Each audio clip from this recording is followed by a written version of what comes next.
کہ ایک شخص نے چنڈول، ایک چڑیا جس کے سر پر کلغی کی طرح ابھار ہوتا ہے، کا شکار کیا۔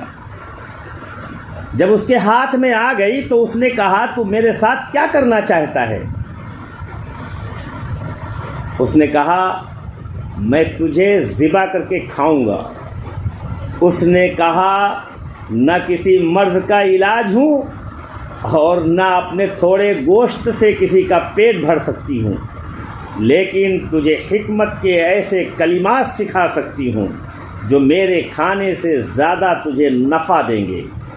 ان میں سے ایک تو ابھی تیرے ہاتھ پر ہی سکھا دوں گی، اور دوسرا درخت پر، اور تیسرا پہاڑ پر جا کر۔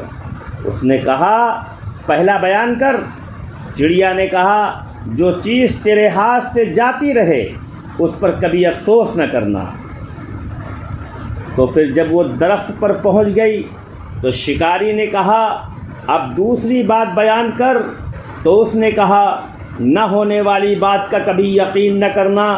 جب وہ پہاڑ پر پہنچ گئی تو بولی کہ او بد نصیب، اگر تو مجھے ذبح کرتا تو میرے پپوٹے میں سے ایسے 2 موتی نکلتے جن میں سے ہر ایک کا وزن 20 مثقال ہے، یعنی تقریباً 7.5 تولہ۔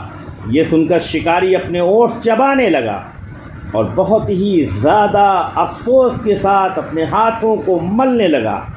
پھر شکاری نے کہا اچھا وہ تیسری بات بیان کر۔ تو اس نے کہا تو نے پچھلی 2 باتیں تو ابھی بھلا دیں، اب تیسری کیا کہوں؟